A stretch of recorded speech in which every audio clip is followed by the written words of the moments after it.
Hello everyone, কেমন আছো তোমরা সবাই? আশা করছি তোমরা সবাই খুব ভালো আছো। যে যেখানে আছো আমরাও ভালো আছি। ত্রিপুরা ছোট্ট একটি গ্রাম থেকে আমি বান্টি তোমাদের সাথে একটি নিউ ব্লগ শেয়ার করছি। এখন তো পুরো হাড় কাঁপানো রোদ, সেই এখন ঘড়িতে কয়টা বাজে ঠিক টাইমটা আমি বলতে পারবো না। তো ঠিক এরকমই 3টার মতো বাজবে, এখন 3টা না মানে 2টা 2:30 মতো বাজবে। তো দেখিয়েছিলাম আমি আচার খেয়েছিলাম, আচার খেয়ে একটু রেস্ট করেছিলাম। এমনিতে ও চলে আসলো, ও বলছে এসে ওকে যেন দই দিয়ে একটু শরবত বানিয়ে দিই। তো ওকে আর একা খাবে, আমিও তো সাথে খাবো। তো দেখো এদিকে দইটা দিয়ে এই যে এইভাবে এখন একটু শরবত বানিয়ে নিলাম। এই শরবতটা খেলে যা একটা তৃপ্তি মেলবে কি আর বলি তোমাদেরকে। কিন্তু ওর আবার ঠান্ডা খেলেই না কাশি শুরু হয়ে যায়। তারপরেও এত গরমের মধ্যে আর পারছে না, তাই এখন ঠান্ডা জলটা না মানে পেরেও খেয়ে নিচ্ছে। কি করবে বলো এত গরমের মধ্যে। হাই এভরিওয়ান, কেমন আছো তোমরা সবাই? আশা করছি তোমরা সবাই খুব ভালো আছো, আমরাও ভালো আছি। ত্রিপুরা ছোট্ট একটি গ্রাম থেকে আমি বান্টি তোমাদের সাথে একটি নিউ ব্লগ শেয়ার করছি। যা পরিমাণে রোদ আর কি যে গরম দিয়েছে কি আর বলি। তো ও এখন দই নিয়ে আসলো, আর এদিকে এখন দইয়ের শরবত বানিয়ে নিলাম। খুব টেস্ট হয়েছে খেতে, জানো তো। ও আবার এটার মধ্যে কী করলো, কুয়াশো দিয়েছে, লিকুইড যে হয় ওইটা দিয়েছে। আমি আবার একদম নর্মালি দই দিয়ে মানে দইয়ের যে শরবতটা যেভাবে বানিয়েছি ওইভাবেই খেলাম। ও আবার এটার মধ্যে দিয়ে দিল। তো আর একটুখানি রয়েছে, ওকে 1 গ্লাস দিলাম, আমি 1 গ্লাস খেলাম, আর একটু রয়েছে তো ওকে আবার দিয়ে দেবো। আর এদিকে এখন ঘড়িতে বাজে কয়টা দেখিনি তো, 2টা 8 বাজে। বাইরে কাপড় চোপড় দিয়েছিলাম, ওগুলো ঘরে এনে এখন রান্নাঘরে মেলে রাখলাম। সেই কাপড় চোপড় পুরো জলে যাবে। আর কালকে সন্ধ্যা থেকে আমার যে মাথা একটা সাইড দিয়ে ধরলো, সে আজকেও মাথা একটা সাইড দিয়ে দৌড়ে আছে। সেই রোদ এরকম তিনি, গরম এরকম তিনি, এত পরিমাণে গরম অসহ্য লাগছে। তো আজকে তো সকালবেলায় দেখলে আগের ব্লগে যে বুট দিতে মানে গিয়েছিলাম, হাঁটতে বেরোলাম। তারপর তো সকালে টিফিন করাতে আর সকালে খাওয়ার দাওয়া হয়নি টিফিন করাতে। তো বুটটা এখনও দিতে যাইনি। তো দুপুরে খাওয়া দাওয়া কমপ্লিট করে রোদটা একটু পড়ুক তারপরে যাব বুটটা দিতে। সকাল সকাল দিয়ে নিতে পারলে কতটা ভালো ছিল, কিন্তু আমাদের তো কোনো ইয়ে ছিল না, এই যে মেশিনটা নষ্ট হয়েছিল তাই। তো এদিকে যাব, সেটা মানে বাইরেটা দেখলেই যেন মানে ভয় লাগে, এত এত পরিমাণের রোদ। আর এরকম শরবত খেলে তো যা ভালো লাগে। আমার এমনিও দইয়ের শরবত খেতে ভালো লাগে, আমি প্রায়ই ঘরে বানিয়ে রেখে রেখে খাই।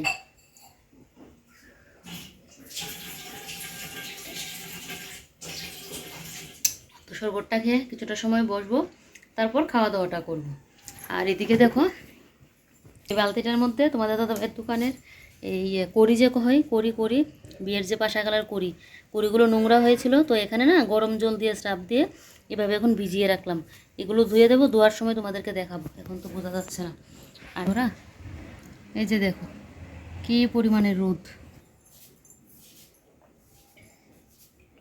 এই গরমের মধ্যে না কিছুক্ষণ বাদে বাদে শুধু মানে যত শরবত খাওয়া যায় ততই ভালো হবে, না হলে বেশ মাথা ঘুরে একদম। তো চলো এবারে এই বোতলটা তো আবার খালি হলো, বোতলটা ভর্তি করতে লাগবে। মানে গরমকালে যে কত জল লাগে ঘরের মধ্যে, সেই মানে আগে তো 2টা বোতল, মানে আগে বেশিরভাগ বোতলই বাইরে রাখা ছিল, আর এখন শুধু 2টা বোতল নিচে রাখি। আর বাদ বাকি যত বোতল আছে সমস্ত কিছু ফ্রিজের মধ্যে দিই, কারণ কিছুক্ষণ বাদে বাদে তো ঠান্ডা জল খেতে হচ্ছে তাই। তো চলো হ্যাঁ, আর বাকি শরবতটা নিয়ে নিই, তারপর খাওয়া দাওয়াটা করে আবার তোমাদের সামনে। এর মেনুগুলো এই যে দেখো, ডাল করেছিলাম টমেটো দিয়ে, এটা তো আগের ব্লগে তোমরা দেখেছিলো, এই ব্লগে তো তোমরা দেখোনি তাই দেখিয়ে দিচ্ছি। তারপরে এই যে পনিরের তরকারি করেছি, ডালটা করেছি বলে পনিরের তরকারিটা একটু শুকনো শুকনো করে করলাম। তো এটা তো ও খাবে পনিরের তরকারি দিয়ে, আর আমের ডাল আর বড়ির যে আচার বানিয়েছি ওই আচারটা দিয়ে আমি খেয়ে নেব। তো এদিকে দেখো ওকে এখন পনির তরকারি দিয়ে ভাতটা দিয়ে দিলাম, সাথে কিন্তু আমারও ভাতটা নিয়ে নিয়েছি। তারপর খাওয়া দাওয়া কমপ্লিট করলাম, কমপ্লিট করে এই যে দেখো কড়িগুলো তোমাদের দাদা ভাই এবার ধুয়েও দিল। তো গরম জলটা করে তো ভিজিয়েছিলাম, ও বলছে না এখনই ধুয়ে দিই, কারণ এখন তো বিয়ের সিজন। তো দোকানে গেলেই তো এগুলো নিতে লাগবে, কারণ বিয়ের কাস্টমার আসলে তো সে এগুলো দিতে লাগবে। এখন তার বাড়িতে রেখে 2-3 দিন রেখে যে আবার ইয়ে করবে সেটা আর হবে না। তো তার জন্য বললো কড়িগুলো যাতে মানে সাথে সাথেই শুকিয়ে দিয়ে দিই ওকে বিকালে। আর দেখো কড়িগুলো শুকিয়েও গেছে। আর এবারে দেখো এটার মধ্যে এখন মানে এভাবে একটু ছড়িয়ে দিয়ে দেবো, নিচেই ভালো করে শুকিয়ে গেছে। তারপরেও এটার মধ্যে নিয়ে নিচ্ছি এখন। তো কড়ি খেলতে এতটা ভালো লাগে, তোমার জানি না কে কে খেলতে ভালোবাসো। বিয়ের সময় তো সবাই খেলে, এটা নিয়ম। তারপরেও এছাড়া যে কড়িটা খেলা হয় ওইটা কে কে খেলেছো কমেন্ট করে বলবে তো। আমার তো দুর্দান্ত লাগে কড়িটা খেলতে। 20 মিনিট বাকি। আর এই যে দেখো বুট দেওয়ার জন্য পুরো রেডি হয়ে গেলাম, এখন বেরিয়ে পড়ব, কারণ 4টা পর্যন্ত তো টাইম। তারপর 4টার সময় না যতই লাইন থাকুক একদম যতটা সময় গিয়ে শেষ হবে, 5টা হলে 5টা, 6টা হলে 6টা, কিন্তু 4টার মধ্যে গিয়ে লাইন ধরতেই লাগবে। জানি না লাইন না হলে তো ভালোই, কিন্তু লাস্ট তো একটু ভিড় হবেই, কারণ সবাই তো রোদের জন্য তখন যাবৎ যায়নি মনে হয় আমাদের মতোই। একই অবস্থা। তো এখন তো সবাই যাবে, তো লাইনটা তো হবে 4টার আগে, লাইন ধরে নিলে হয়ে যাবে। তো এদিকে চলো, এদিকে এই যে নিয়ে নিলাম আই কার্ড আর ইয়েটা নিয়ে নিলাম, এবারে বেরিয়ে পড়বো। তো চলো, হ্যাঁ। আর এদিকে ঘরটার সমস্ত কিছু ঝাড় দিয়ে গেলাম, যাতে সন্ধ্যাবেলায় এসে আমাকে আর ঘরটার ঝাড় দিতে না লাগে। একদম ঘরটার ঝাড় দিয়ে নিয়ে নিয়েছি, কারণ এই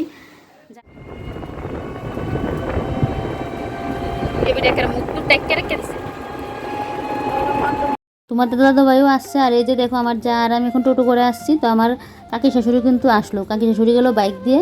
আর এই যে আমরা দুজন মিলে এখন যাচ্ছি। তো সকালবেলায় হলে কিন্তু হেঁটে যাওয়া সম্ভব, বিকেলে এই যে দুপুরের দিকে একদম অসম্ভব। এখন তো পুরো বিকেলে হয়ে গেছে, আর দেখো এখনও কতটা লাইন। তারপরেও বেশি একটা সময় লাগেনি, 1 ঘন্টা মতো লাগেনি। তারপর এখন তো ইয়ের মধ্যে আছি, মানে টিনের তলায় আছি। এমনিতে গরমটা লাগছে, কিন্তু রোদটা তো আর লাগছে না। তো শেষমেশ তারপর বুট টুট দিয়ে চলে আসলাম বাড়িতে। তোমাদের দাদা ভাই ওদিকে চলে গেল দোকানে, আর আমি এদিকে দেখো গাছগুলোর মধ্যে এখন জল দিয়ে নিচ্ছি। একবার ভেবেছি কি আজকে আমি আর গাছে জলই দিতে পারবো না, কারণ এই যে অনেকটা সময় দাঁড়িয়ে ভোট দিয়ে আসলাম, সেই যেন আর ভালো লাগছিল না। আর এক কাজ দেখবে, যে কাজটা যখন করতে যাবে সেটা যদি না হয়, তারপরের বার যখন কাজটা করতে যাই না, একদমই যেন ভালো লাগে না। এই যে সকালবেলায় ভোট দিতে গেলাম, হয়নি, তারপরেও ভালো লাগছিল না, কিন্তু ভোটটা তো দিতে লাগবে, তো সেই ভোটটা দিয়ে তাই আসলাম। আর এদিকে দেখো তুলসী গাছটা না পুরো একদম নষ্ট হয়ে গেছে, তো তুলসী গাছটা তুলতে লাগবে। তো এটা আর আজকে তুললাম না, দেখি কালকেও তোলা যাবে না, পরশু দিনের দিকে তুলসী গাছটা এখান থেকে তুলে নেবো। আর বৃষ্টি হলে দেখবে কী পরিমাণে তুলসীর না নতুন চারা উঠবে, তো তখন তো আবার একটা লাগিয়ে দেবো। ওইদিকে গাছের মধ্যে জল টল দেওয়া কমপ্লিট, এবারে বসে বললাম এখন আমি সন্ধ্যাটা দিতে।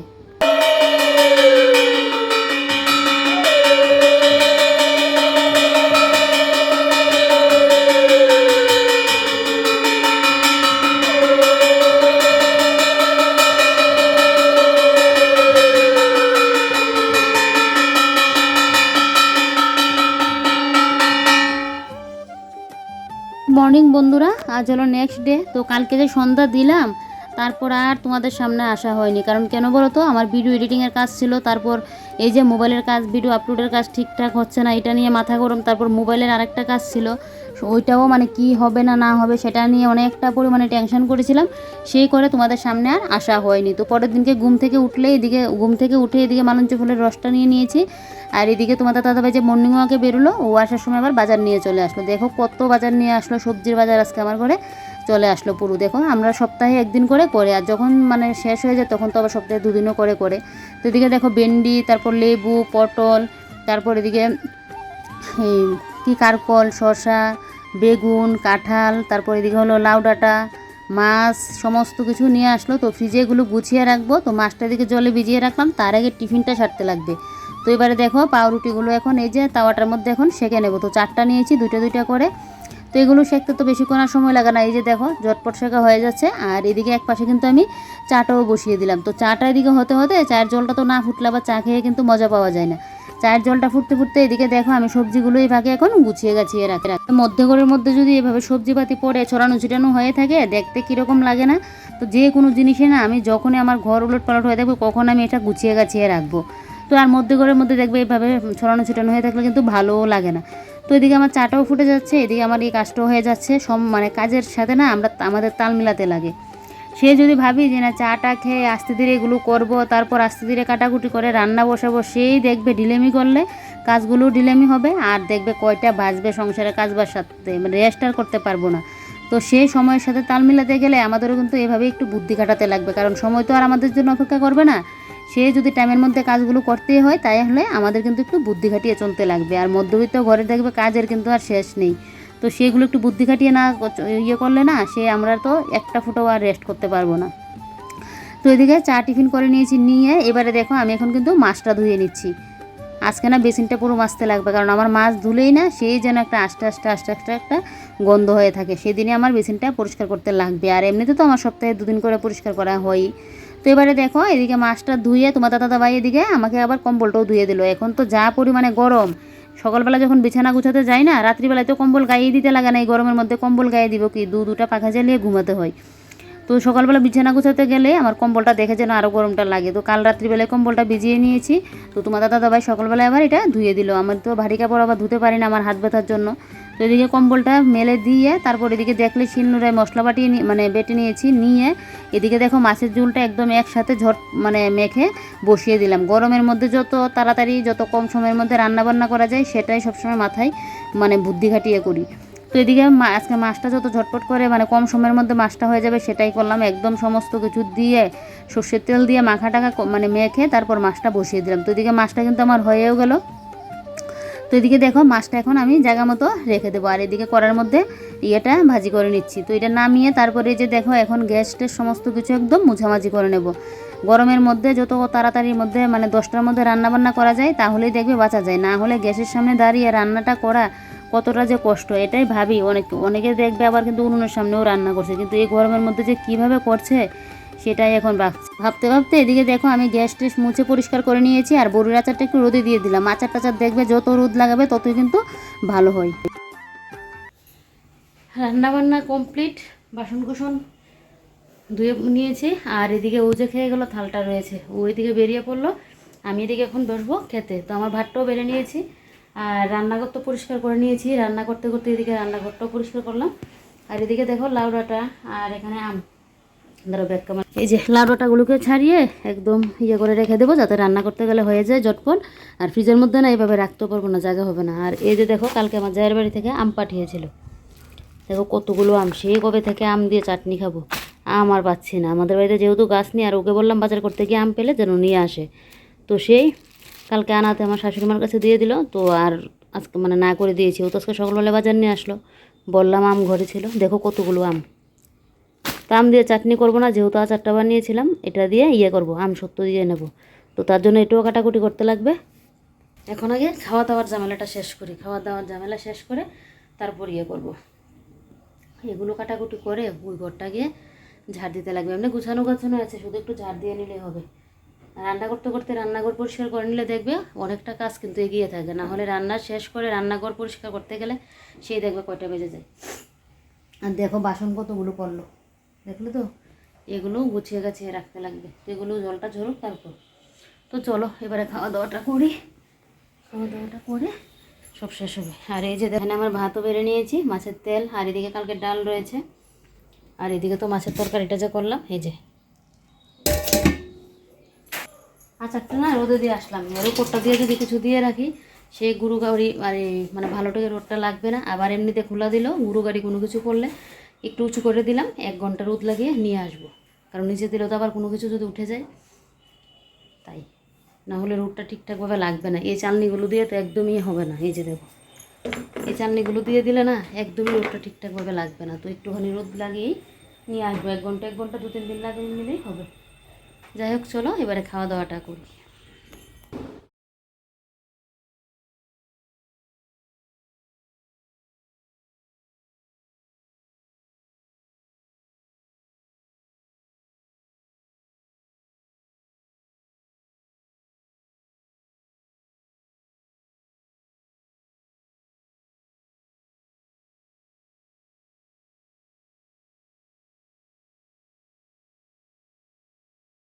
দাওয়া তো কমপ্লিট করে নিয়েছি। এবারে দেখো লাউডাটাগুলো এখন কেটে রাখবো। সেটা কিন্তু আমার সুবিধার জন্যই কেটে রাখছি। কি বলো তো, এইগুলো যদি এখন না কেটে রাখতাম না তাহলে কালকে আমাকে রান্নার আগে আবার কিন্তু কাটাকুটি করে রাখতে হতো। আর এই ডুগাটাকে কাটতে গেলে দেখবে অনেকটা আবার ঝামেলা কিন্তু। তো সবজিটা কাটা থাকলেও দেখবে রান্নাটা কিন্তু ঝটপট হয়ে যায়, কাটতেও কিন্তু বেশ অনেকটা সময় লাগে। তো তাই ভাবলাম যে এইভাবে তো ফ্রিজের মধ্যে রাখাও যাব না, তা আমি যদি একটু কাটাকুটি করে রেখে দিই তাহলে কালকে আমার রান্নাটাও হয়ে যাবে আর ফ্রিজের মধ্যে একটা পুটলি বেঁধে রাখতেও পারবো। তো একটা পলিথিনের মধ্যে যদি রেখে দিই তাহলে দেখবে এগুলো কিন্তু আর নেতিয়ে থাকবে না, জাস্ট পলিথিনের মধ্যে রেখে দিলে হবে। আর এর পাতাগুলোও না ফেলবো না। লাউ পাতা দিয়ে বাটা খেতেও কিন্তু খুব ভালো লাগে, লাউ পাতা কুমড়ো পাতা ওগুলো দুর্দান্ত লাগে খেতে, বাটা খেতে পেঁয়াজ রসুন দিয়ে।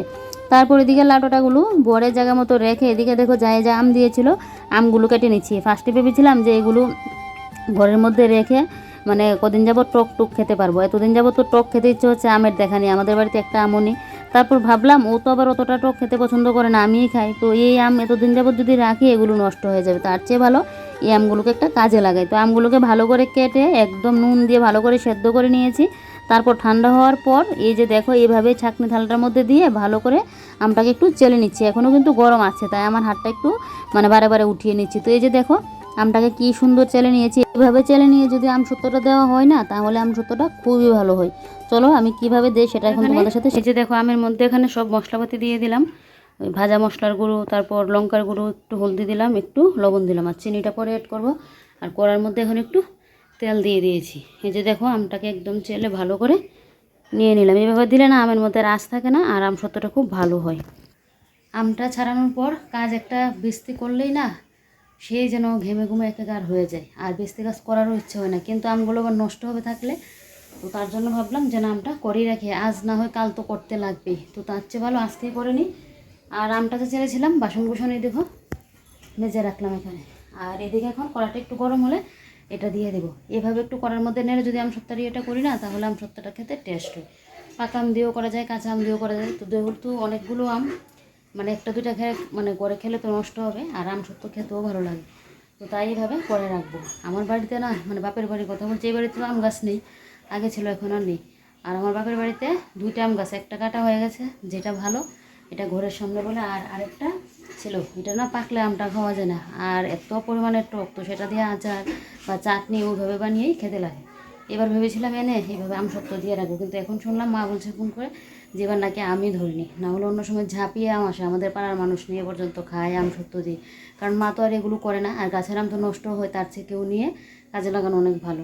কত মানুষ না নিত, আর সে এবার আমাদের গাছে আম হয়নি, না হলে আনতাম।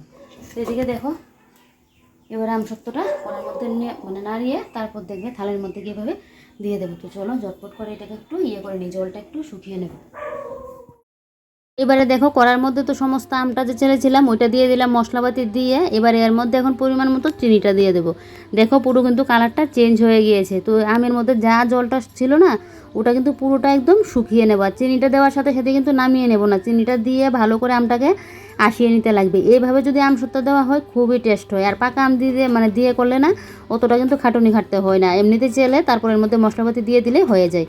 কিন্তু দেখো বন্ধুরা এভাবে কাঁচা আম দিয়ে করতে গেলে কিন্তু অনেকটা খাটুনি হয়, কিন্তু টেস্টও হয়। পাকা আম দিয়ে মানে করলাম না কাঁচা আম দিয়ে করলাম, ওইটা কিন্তু বোঝাই যাবে না, খেতেও দুর্দান্ত হবে। তো এদিকে দেখলেই আমের কালারটা কতটা চেঞ্জ হয়ে গেছে। আর এদিকে দেখো থালাগুলোর মধ্যে এইভাবে একটু তেল লাগিয়ে নিচ্ছি। আমার তেলটা না লাগানো একটু বেশি হয়ে গেছে, এটা পরে বুঝলাম। তো তেলটা লাগিয়ে এইভাবে দেখো কড়ার মধ্যে থেকে এখন নিয়ে নিলাম, নিয়ে এইভাবে এখন থালাটা চারিদিকে ছড়িয়ে দেবো। এইভাবে স্টিলের থালার মধ্যে দিলে না ভালো হয়, তাহলে স্টিলের থালাটা তো তাড়াতাড়ি গরম হয়, তো ইয়েটাও তাড়াতাড়ি শুকিয়ে যায়। আমি না বিয়ের আগে এরকম কিন্তু আমসত্ত্বটা দিতাম আমাদের বাড়িতে, পাকা আম দিয়ে, কাঁচা আম দিয়ে কোনো দিনও দিইনি। আর সেই তো এখন বাড়িতে আমই নেই, তো আমার যা পাঠিয়েছিল বলে এইগুলো এখন কাজে লাগাতে লাগবে, তাই এইভাবে এখন দুইটা থালার মধ্যে আমসত্ত্বগুলো দিয়ে দিলাম। দিয়ে এবারে দেখো বাইরে দুইটা টুল নিয়ে আসলাম, নিয়ে এনে এবার আচারটা তো সকাল থেকে রোদে দিয়ে দিলাম, তো আচারটাকে এখন একটা সাইডে নিয়ে রাখছি, ওইটাকে পরে আবার একটা জায়গার মতো দিতে লাগবে। তো এবারে দেখো আচারগুলো এখন আচার বলছি মানে আমসত্ত্বগুলো এখন এভাবে দিয়ে দিলাম। এই যে দেখো এখন যা পরিমাণে রোদ দেয় একদম 2-3 দিনে আমসত্ত্ব শুকিয়ে কাঠ হয়ে থাকবে। তো এইভাবে এবারে দেখো আমসত্ত্বটা দিয়ে তারপরে এবার এখন ঘরটা মুছে নিচ্ছি। ঘরটা মুছে নিলে বেশ আমার কাজকর্ম কমপ্লিট। কিন্তু আমার মতো চাইলে আমসত্ত্ব দিতে পারো, কাঁচা আম দিয়ে এইভাবেই দেবে, তাহলে দেখবে সেই মানে খেয়ে আলাদা একটা টেস্ট লাগে। আর পাকা আম দিয়ে করলে কিন্তু অতটা খাটুনি খাটতে হয় না, অতটা মানে যে মশলাপাতি দিয়ে অতটা এইভাবে করতে লাগে না। তো সেই দেখো এবারে ঘরটা মুছে তারপর সোজা চলে যাবো স্নান করতে। আজকের ব্লগটা আর কন্টিনিউ করবো না, এমনিতে অনেকটা লং হয়ে গেছে। তো চলো আজকের ব্লগটা এখানেই শেষ করছি। Bye bye.